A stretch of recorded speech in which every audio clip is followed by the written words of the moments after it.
So in this video, I'm going to share my honest thoughts about the all-new 2023 Lexus UX 200. And let me start by saying that the front fascia looks absolutely off, and I don't really like the design, to be honest. But the spindle grille looks pretty nice, so it's perfectly fine with me.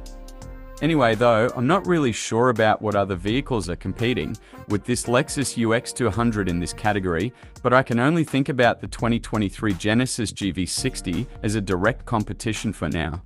However, I'm not so certain if this vehicle was welcomed by the fans worldwide, but it wasn't too long ago since it's been debuted as a brand new entry to a whole new category back in 2018, then a year later, it took off in 2019 as its first model year.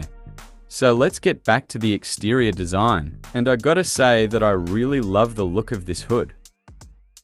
Now you can pause this video here so you can read the specifications clearly, but unfortunately they really didn't mention any pricing details for this vehicle.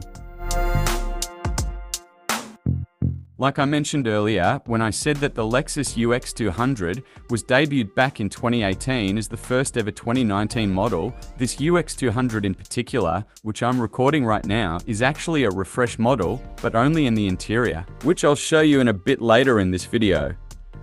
You can also pause the video now, so you can read the details on the fuel card.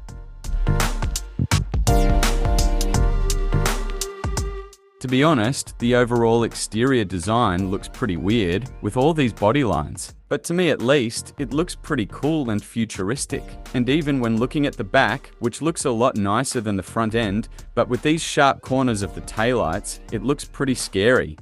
However though, I really love the LED lights inside the housing, especially the light bar across the whole back, which is fully functional. But I really don't like the corners of the taillights because they are so prominent. One thing I forgot to highlight is the backup reverse camera, which is the only camera available in this trim level, unfortunately.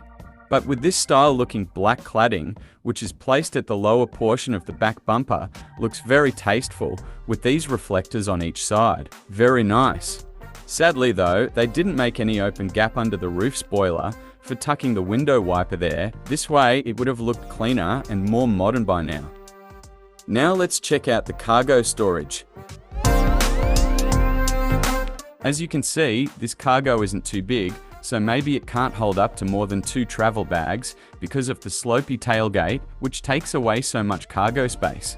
So, of course, there's a lack of practicality and also convenience at this point, because what makes matters worse is that there's no electric assist power switch for the tailgate whatsoever.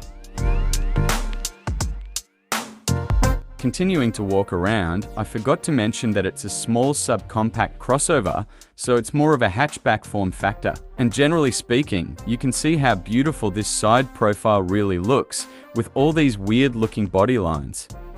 Let's see the Michelin tires now, and the size are 215 on the width, 60 series sidewall, and 17 inches, which is a perfect size for a small vehicle. But I'm not really sure if I like the 5-spoke design, because to me, yeah, it looks okay, but not attractive at all. However, the mirror cap looks gorgeous alright, but sadly, there aren't any side cameras mounted under the mirrors. Moving on to the interior by starting off with the door panel design, which looks plain and not tasteful at all, but at the same time, the leather material feels pretty soft and high quality. And even the capacity of the door pocket looks sort of big, along with the speaker grille, which looks surprisingly beautiful. And good thing they included some electric assist lumbars for the front leather seats for more convenience. Anyway, I said earlier about some upgrades in the interior, which I'll show it to you in a minute, but for a quick notice, this UX 200 is selling well, due to the fact that its cost is only 1/3 the price of the Lexus RX 500, for example. This Lexus UX 200 is packed with lots of features such as radar cruise, lane tracing, lane departure and keep assist, adaptive cruise control, drive mode selector, traction control, parking sensors, pedestrian detector, rear cross traffic alert, and name a few. Not to mention this beautiful steering wheel and the digital gauge cluster, which looks so sporty-like. But I just don't like the old school hood as usual, and what's also missing is the head-up display, in this trim level at least. Now let's talk about the changes. So as you can see in this photo is the old dash for the previous model of the 2022 Lexus UX 200. And what's the difference here is in this old model, the infotainment screen is 10.3 inches and it's not touch at all. But it can still be controlled only by a touchpad, which is the worst idea ever made. And even the climate controls below the AC vents are upgraded to the newest design, and also the CD player has been removed completely, and so are the old dated controls as well. But once you get inside, you would notice that the overall dash design looks pretty nice in style and modern. But I don't really like the design of the door panel because it looks plain and tedious, honestly.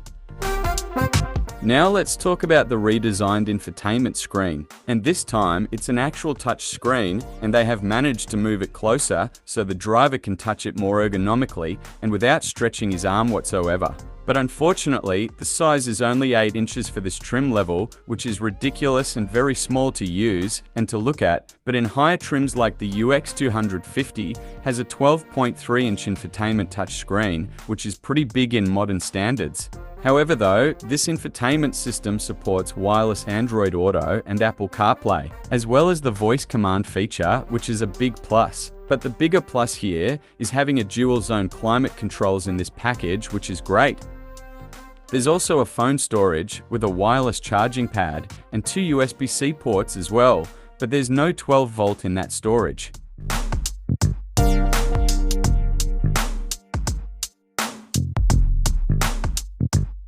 In this refreshed model, Lexus moved the ventilated and heated seat buttons from the lower section of the dash to the center console for more convenient usability. Very nice indeed. And there's also a decent amount of storage under the armrest and with 2 items inside, such as a 12 volt and a USB port.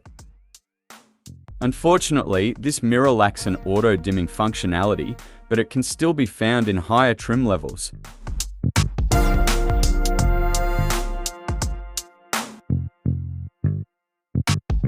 Good thing they included a sunroof, although it's not panoramic, which is kind of a bummer, but it's still better than nothing anyway. Now, let's see what this UX 200 has to offer in the back seat, which I hope I'll find some tasteful items. Continuing with the back door panel, which looks as plain as the front door panels, but at least the materials are high quality for sure. And even the speaker grille looks tasteful, with some texture design on it. But too bad that there are no pockets for the back doors. So let us know your thoughts about the overall interior and exterior design down in the comments. As you can see, the legroom is so narrow, but maybe you can just add more room only if you push the front seat a bit forward. And what's worse is no pocket, as you can see here. Plus there's not much going on in the back seat, except for dual AC vents and 2 USB ports, and that's it.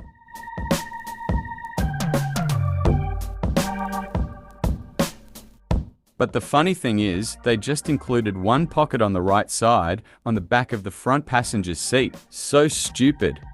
And finally, there are 2 cup holders in the back armrest. Next, be sure to check out more car reviews at the last 10 seconds of this video. And make sure to subscribe now, as it'll support this channel a lot to grow, and I'll see you in the next one.